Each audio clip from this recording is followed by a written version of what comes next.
great information in this, talking about why we choose to mill our own grain to achieve our flour.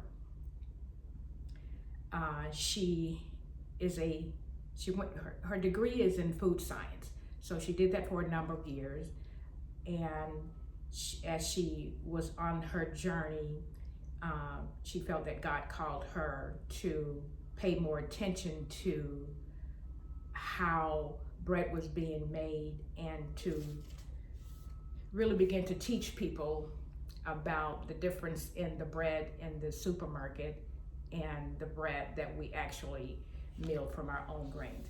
I don't want to say too much about, I don't want to misquote her. I'm going to leave a link, in the description box so that you can purchase this, but great information. This is why I started my journey on using fresh grain as opposed to flour that I found on the store shelves. So, before me, I have all my ingredients. This is, as I said, a recipe from one of her books. I have all the ingredients, simple ingredients in front of me. As you can see, I've done some previous baking. I'm going to actually show you how we obtain this bread. We have a loaf, we have a bowl, and I have beginning to figure out how I want to make a sub bread. So this is a shorter version, but I want to extend this and make it longer and make a sub where I can just cut it up into pieces and make several sandwiches. So that's what this is. Same recipe, just doing different things with them. Same with the rolls. Actually, with this roll and with this bowl loaf, I actually added some what we call inclusions. Inclusions are things that you want to add into the dough to give it a different flavor, different texture perhaps. I actually added some things from my garden. I added rosemary, basil, and sun-dried tomatoes that I actually purchased from the store. So I blended it in with a little coconut oil and let that kind of simmer, and I just added that in after I had made my dough and was doing the kneading. That's when I added it. So I have a different flavor and a different texture. You can kind of see perhaps maybe some of the bits of the basil and the rosemary and the tomatoes, sun-dried tomatoes. So let's get started. I'm going to start with sharing what my ingredients are. We're going to start with one and a half cups of hot water. So I have my water in my tea kettle back here. 1 cup of cold milk. We're going to have 3 eggs, and I like to have my eggs because we're going to be using sourdough. Speaking of sourdough, so this is my version of a sourdough loaf, even though her recipe doesn't call for that. I like sourdough. However, my sourdough is not quite there yet to where I can make a good loaf of bread that will rise. So I'm actually using what I found in the store, my farmer's market. Is called instant sourdough, okay? Not as strong as the sourdough flavor that you make from your own, at home. So, but since mine is not ready yet, I'm going to be using the instant pack of sourdough. So, why don't we go ahead and get started? I'm also going to be, it calls for 6 to 7 1/4 cups of flour. So I'm going to need 7 cups of grain to get that. I already have 4 here in front of me, so I need to mill 3 more, and I kind of waited to do that so you can kind of see what I'm doing. I'm going to show you the grain, and I'm going to take that grain and mill it to get my 7 grains. However, I like to wait until almost at the moment that I need my flour before I grain it. So we're going to go ahead and start with our previous ingredients, what we need up to now. So we have 1 1/2 cups of hot water. I'm going to measure that in my measuring cup here.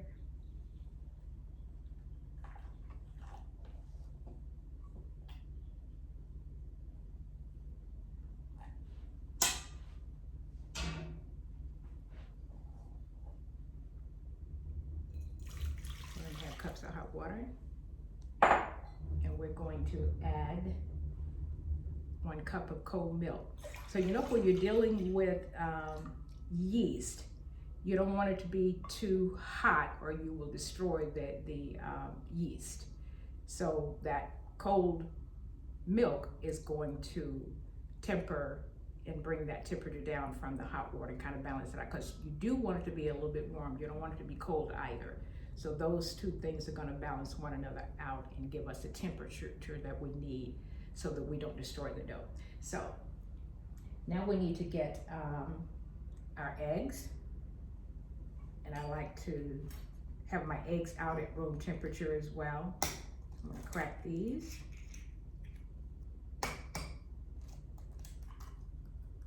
I'm going to just stir them a little bit.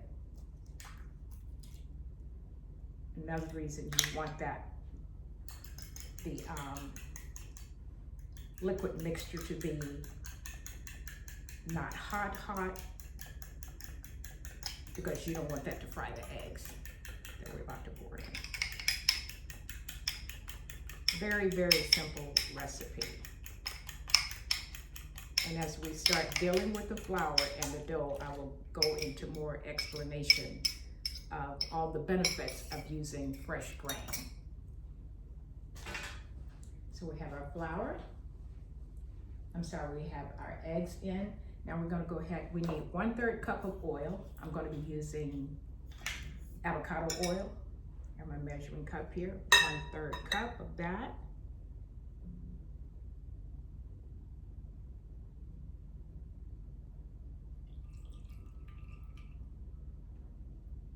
I have just enough of that.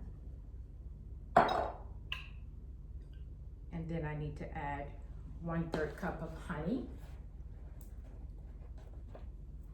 And I like to use the same cup to pour my honey into after the oil, because it helps that honey to come out better, quicker.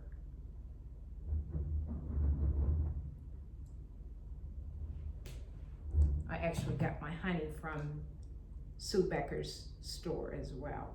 There's a lot of good products. Her store is actually in Woodstock, Georgia. I was excited to hear that she was in the same state that I'm in. So that was good. I was able to get to the store and get some supplies that I needed, wanted. So I'm just going to stir that. It's good temperature. Not too hot and not cold. And we're going to add salt. Always using whole salt rather than table salt. More beneficial for you and not harming the body. I use Celtic salt, and it calls for 1 tablespoon. And I'm gonna go with a little bit more because I previously used just 1 tablespoon, and I could tell I needed just a little bit more. So we're gonna go with 1 tablespoon and a little bit more. Whole salt is not as salty as table salt, and you'll find that out once you start using that.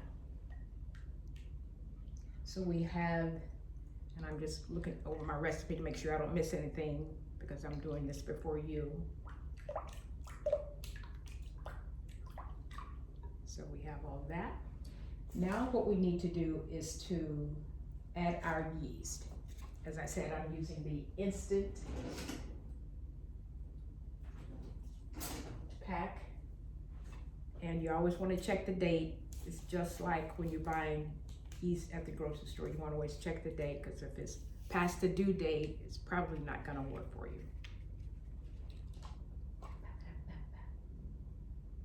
And actually, you guys, I was supposed to add the flour before that. It shouldn't hurt anything though. So what we're going to do, we needed 6 to 7 1/4 cups of flour. So I'm going to go ahead and add half of that, and I'll explain to you why you don't add it all at once. So this is 4. So I'm going to add almost all of that, all of this.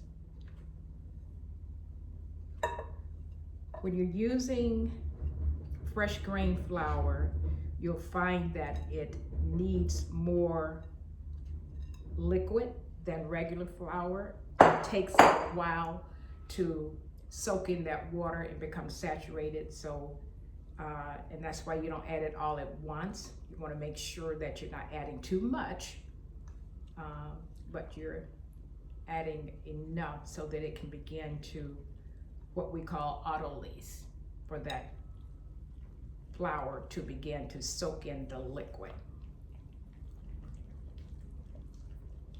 So I just slowly add in. So we have the sourdough, which is your yeast. So it's at a good temperature where it shouldn't be destroyed by being too hot, and it's warm enough to help it maintain that temperature for it to grow, for the yeast to start growing. Now in the recipe, I'm going to read this.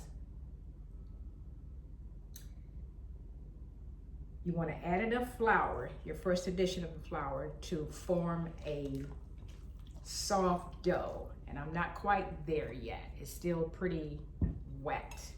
So I'm going to go ahead and add the balance of the 4 cups. There are many things that can cause your flour to be too dry or too wet. Number one, it's going to be the temperature in your kitchen and just the air in your atmosphere where you're blending. So this is 4 cups. I'm going to let this sit while I go and mill the rest of my 3. I'm gonna go ahead and do 3 more. I may not use all of it, but I'm gonna go ahead and mill 3 more. And I'm gonna show you the grain before I actually mill it.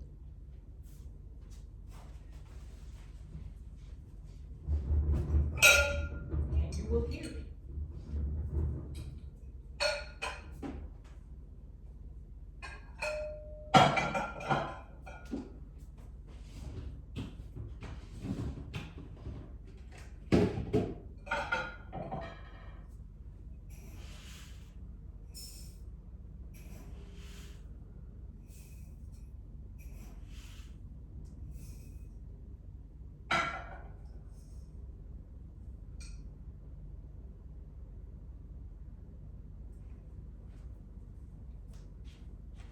So this is our grain.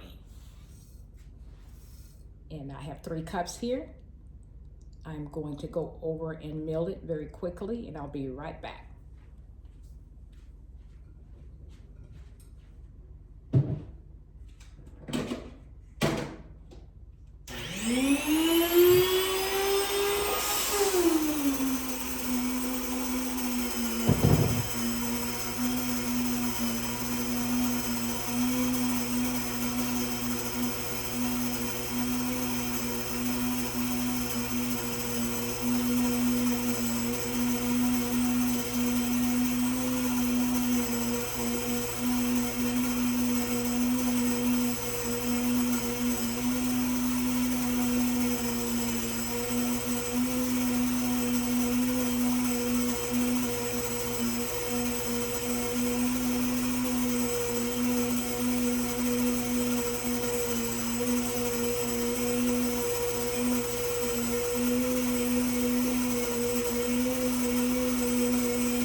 Okay, so now we have our flour.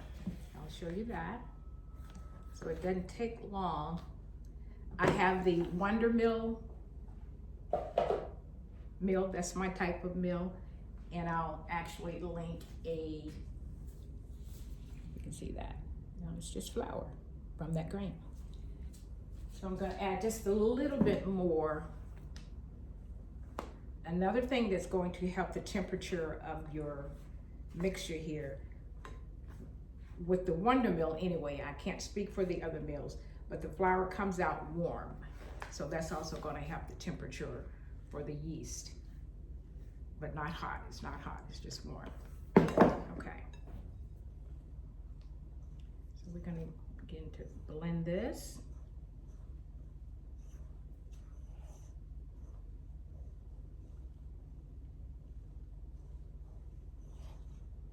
I would suggest, if you're going to be doing this, that you start with being very exact with your measurements.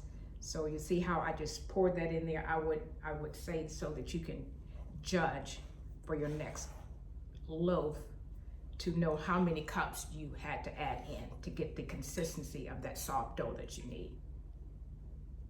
So just be very exact, and that's with any recipe that I'm not familiar with, something that I'm not totally familiar with. I will go exactly by the recipe before I start just winging it, so to speak. So you want to knead this. You don't want a tough dough. I've made that mistake before, thinking that was just too wet. If it does become too wet, what you can do is dip your hand in water. That's where mine is right now. Dip your hand in water to help it along. Not adding more flour just yet, because that could make it too tough.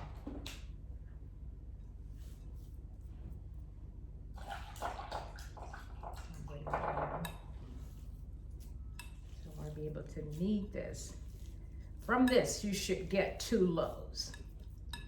And normally what I do is add a little bit more flour. I like to have a larger loaf and a smaller loaf. Because in one of my pans I like for it, I'm making a sandwich loaf that looks pretty close to like the loaf of bread that you buy at the market.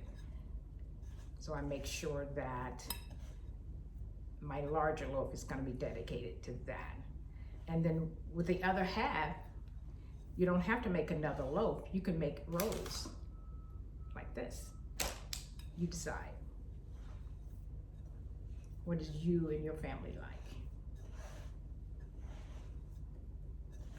So now what I'm going to do, they're kneading this for about, you want to knead this for about 10 minutes, and what you're doing there is preparing the gluten, allowing the flour to saturate the liquid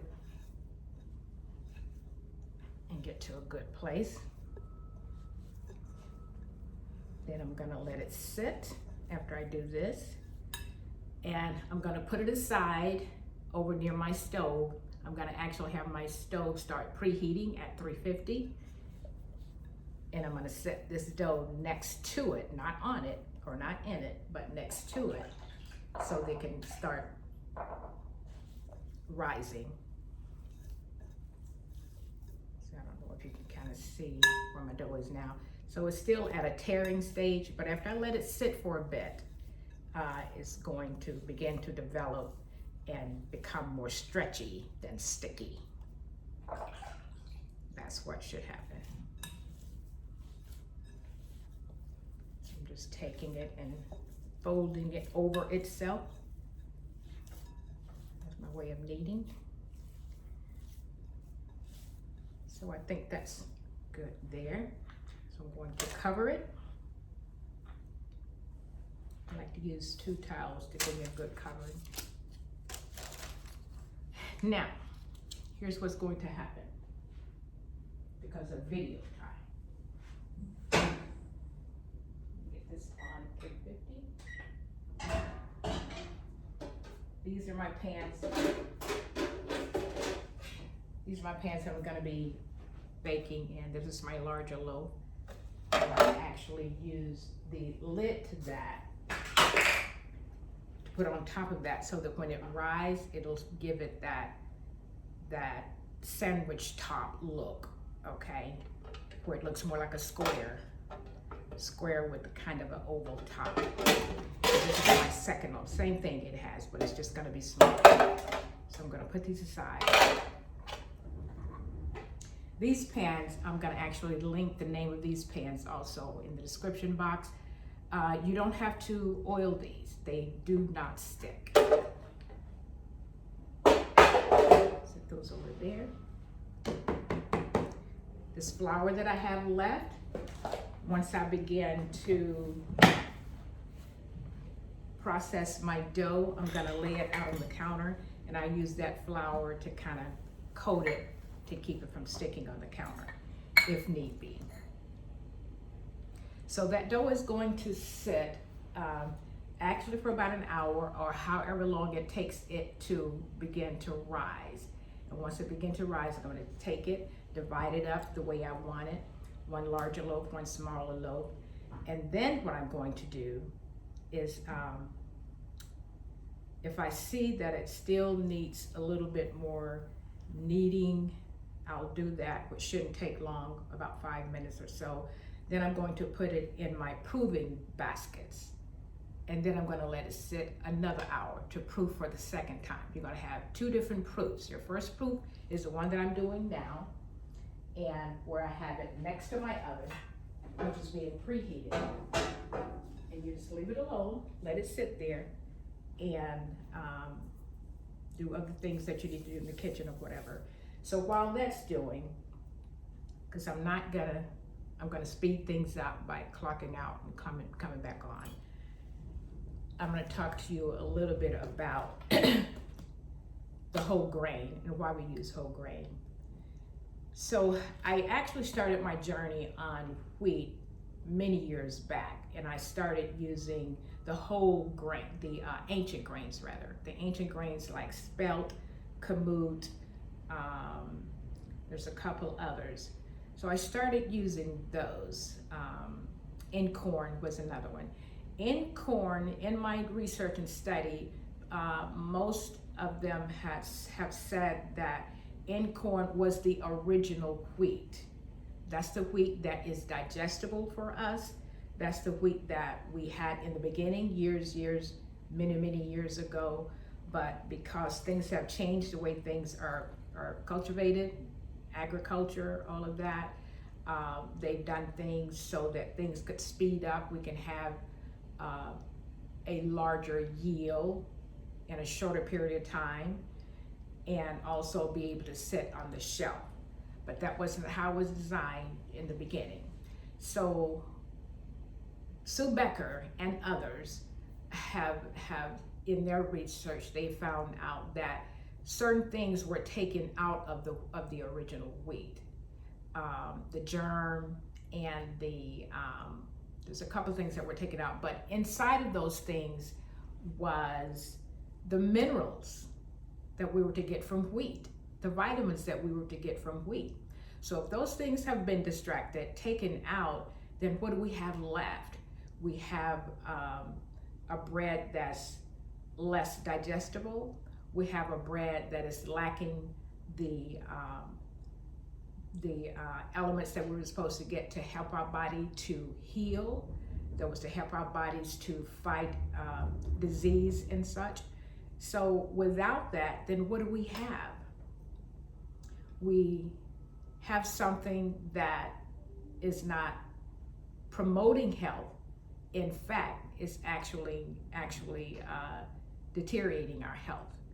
So I made that switch of looking for the original wheat, which was incorn. So I started making everything with that. I started use anything that I would use flour for. It would be incorn or spelt, and which is more expensive. But to me, it was worth it because I wanted to find what was conducive to wellness, what was going to help us to be in a state of being able to protect our bodies, heal our bodies, Even if you have things that are attacking you, when we take in things that were created for us to help the body heal itself, then we're more apt to not go down when something tried to attack us, because we have those fighters. Our immune system, which is inside of this bread, is being built up. So actually it was just this year when I discovered Sue Becker's information. And what she was saying, that not just only trying to find those ancient grains, because though they had the ancient grains, they were still had to have certain things in them so that they could sit on the shelf longer in the store. So she explained how using the fresh grain, milling it yourself at home, which is what they did ancient years ago, that was the best route to go. So that's what I started doing. And I actually just started doing this, I'm gonna say maybe 4 or 5 months ago. And I have noticed a great difference in everything. Not that I knew that I had any issues, but you can tell when you eat something, can you still feel that in your stomach after you eat? Or certain things about your body, you're noticing a positive result, as opposed to, okay, I'm eating this because I think I'm supposed to eat this, but I'm not really seeing any results. With the fresh grain, I am seeing results. So I will say I highly, highly recommend that you invest in a grain mill. That there's actually 2 parts to this. The motor that's over there that you pour the grain into, and this tub here catches the flour. And it's just actually fascinating to me. This is kind of how they did it, years ago. But years ago, they didn't have the mill, the grain mill. Or if it was this huge thing that they had outside. But I've seen in some documentaries where the women would actually go gather the tall wheat, and they would beat it until that grain fell off. And they had to take it to however many processes, and then they end up with the flour. So with the machines, with the small grain mills, we're able to do this in our own kitchen without much effort. So I highly, highly recommend that you invest in that. I recommend that you purchase this book by Sue Becker and get more details in what she discovered as a food scientist, and let her explain from her view all the things that she see are beneficial for our bodies. So I'm actually sold on it. Anything that I need to make with bread, with flour rather, whether it be bread, pizza dough, cookies, muffins, whatever, I'm gonna be using that. So yeah, try and get the book. So let me talk to you a little bit before I put you in time out about my sourdough journey. So I actually, as I said, started the sourdough journey before I started using the fresh grain. So I had a sourdough starter, is what we call it, probably for about 5 months. And then I start using a particular flour. It was a rye flour by a particular brand, and all of a sudden it went bad. It started to smell funny. So I wasn't comfortable with that. It was still blooming. You still saw the gas bubbles, but it just really smelled funny, and it had dark spots in it. So I didn't know what that meant, so I threw that out. So that means I had to start all over again. So when I started over, I purchased another brand of rye. It did the same thing. So I'm thinking, what am I gonna do? And the reason I use rye is because rye is the most proliferating to get your starter going and growing in the direction that it needs to grow. So that's what I was using. I had great results with it for a long time until that happened. So anyway, so I had to start all over. And so I started over with just using regular, actually I started 2. I started one using a regular organic unbleached flour from the store, and I also started one using my fresh grain flour. During that time, I actually took a little vacation, and I came back, and it's almost like my started diet. It was smelling funny, so I threw that out. So I started again. This one is probably about just a few days old. So what I do, it is much slower, still has that great sourdough smell, but it's much slower without me using the rye. So I'm just taking my time with it, which is why I'm using that instant sourdough in the pack from the store. And I've done a few loaves with that, and they've been fine. It just doesn't have that strong sourdough taste and smell to it, so I'm okay with that. So, so what we do with the sourdough starter, you only need to start with flour and water. So you take your jar, yay size, and you're going to do 1/3 or half a cup, whatever you want to use, of flour, and add that same amount of water till you get a consistency of like a pancake batter. That's what you do. So I won't say how many days it's going to take before you start getting the consistency that you need. You start seeing the gas bubble, it begin to rise, because that's going to vary with your kitchen. That's going to vary with your flour. It's going to vary with your water. One thing you don't want to use is the water from your tap, though I've heard some say that they do and they're okay. But the water from the tap could have chlorine in it. So you don't want to use that, because that will affect the yeast in the sourdough. So what I do to help this to grow, I want to keep in this jar the oldest of the sourdough starter. So what I do each day is take out half or a little bit more than half, and I put it in what I call my discard jar or bowl, whatever you want to use. So inside this is just discard from this. I have two, as I said. So I take out half or more and put it in the discard container, and then I add more flour and add more water, and you just keep doing that every day until you start seeing those bubbles. I just see a few bubbles, nowhere near enough, and it begin to rise. It hasn't started to do that yet, but I think that's because I'm using a flour that is slow.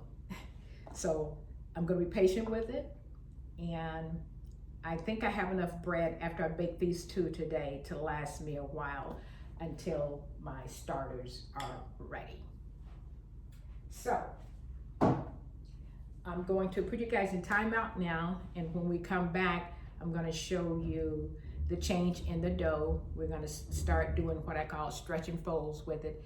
That's not in this particular recipe, but that's just something that I learned in using and making the bread and dealing with the dough. That just helps the gluten to develop, help the dough changing what it's supposed to change into. So I show you that process of that.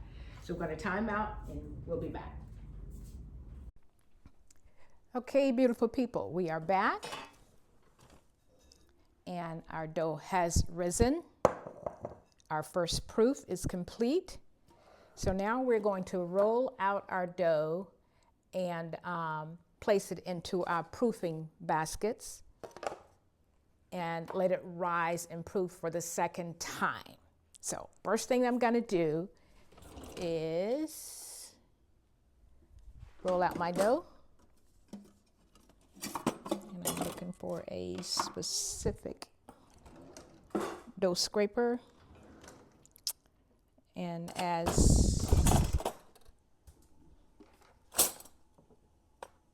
what happened? Here we go.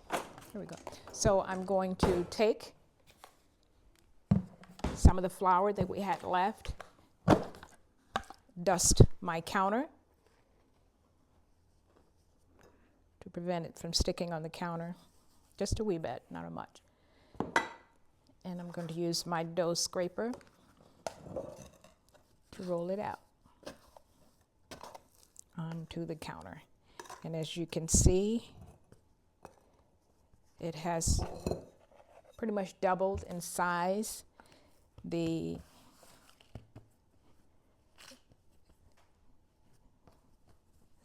different, it has some stretch to it.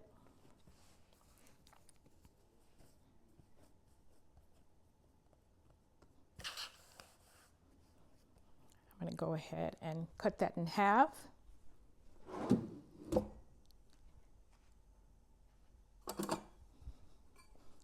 And I actually want one larger than the other.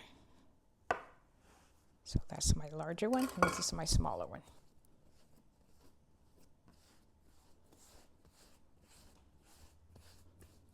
Do a little bit more developing the gluten.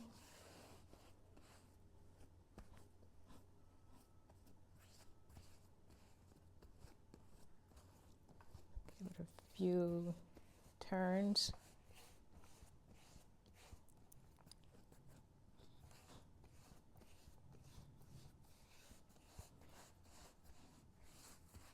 You can see a few bubbles. That means activity. That's good.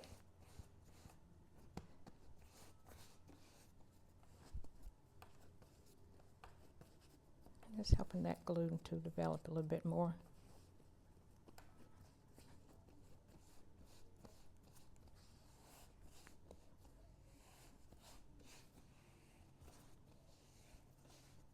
As you can see, I actually sliced my bread while we were on break, or sandwich bread. You can see the inside where it has the sun-dried tomatoes and the other herbs. That's going to be great. And I'll show you how I'm going to store that. Now, in our proofing baskets, you can use more of your grain flour or another flour that's good to use to keep it from sticking is to use rice flour. So I'm going to use rice flour in one. I'm going to use my grain flour in the other. So this baby is ready to go. Start proofing again. Let's flour the larger one.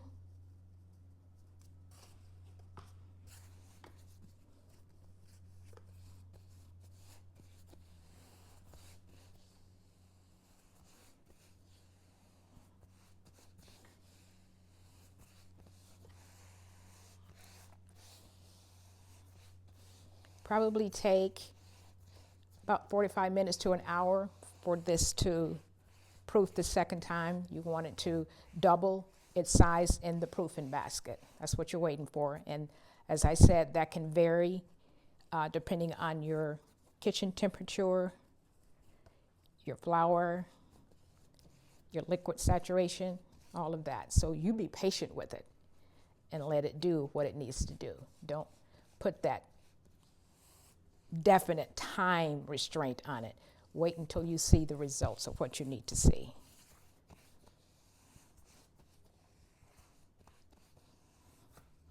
Okay, we'll go ahead and put this one in the proofing basket. Okay, I'm going to cover these. Put them back over by the warm oven. And just be patient and let it do what it needs to do. So what I'm going to do now is go over and wrap up, because as you can see, the result of that dough, once it rises, you want it to rise to almost the top of that loaf, that proofing basket. Bake at 350. You want to get the temperature up to at least 200, maybe 205, to make sure that that inside is ready. So you're going to use this to check it after about, start checking, I'd say like 35 minutes. Okay, then you keep checking until that temperature comes up to 200 or 205, and then you know it's ready. You can take it out. Once you take it out, you do not slice it right away because it's still baking.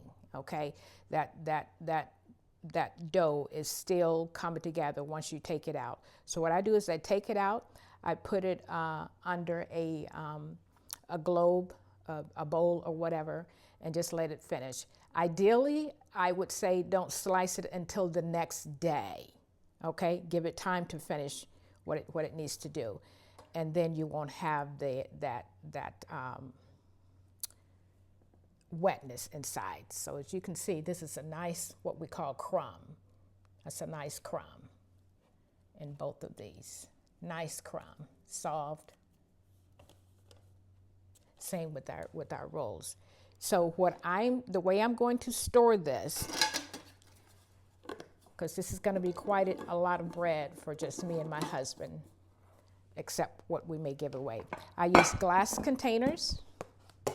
So I'll put my slices inside of these glass containers. I have a number of them already washed and sanitized, and put them in the freezer. You will be surprised even at how the taste will even change after setting, in the freezer for a bit. However long, let it stay in there until you're ready for it, okay?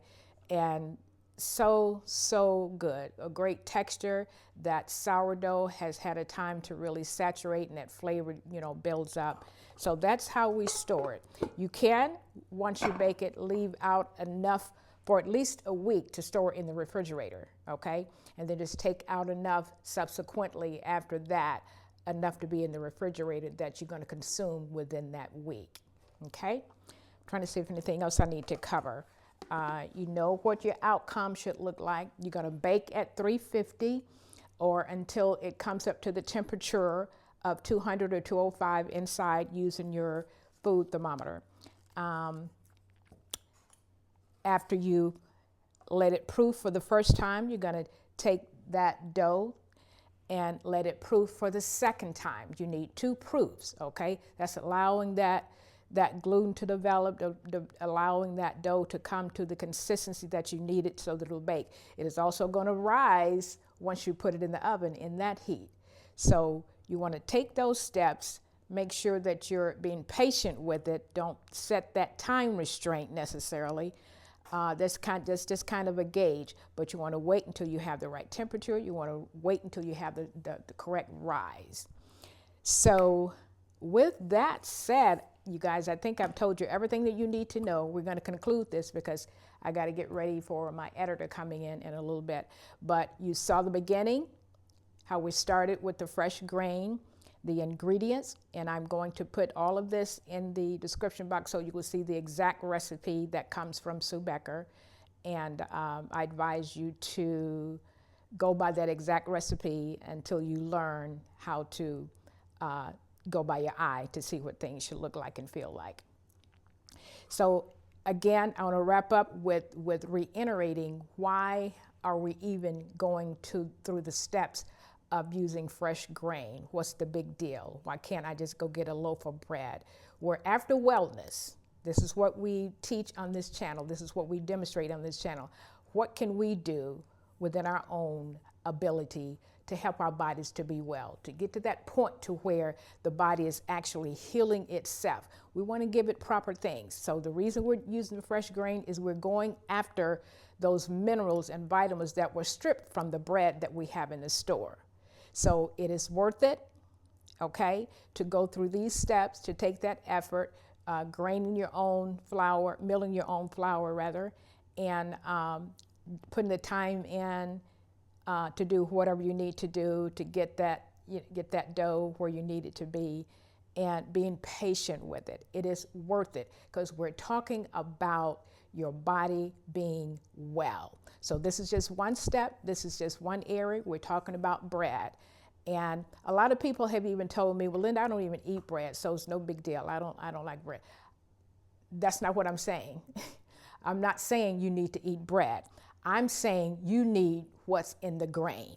Okay, so if you're having some deficit in your body, some challenges, some health challenges, it could be because you're missing those necessary minerals and vitamins that are inside that grain. So this is how you go and obtain those grains to get those health benefits. Okay, and that's going to help you to Be well, maintain your wellness, get in the habit of doing these things and other things that we'll be teaching on this channel. So hopefully this has been not complicated, simple enough for you to comprehend. Information will be in the description box of the things that I went over. If you have other questions, by all means, do that in the comment section and I will respond to that. And we do have more videos coming. A lot of times I'm being repetitive and repeating the same thing, that I'm cooking something else, but it's all gonna come back to what are we doing for our bodies to be well. So my beautiful friends, until the next time, do what you need to do to be well. Thank you. Thanks for watching. And don't forget to subscribe, share this with anybody that you know are having health challenges. Share this information with them. All right. We'll see you next time.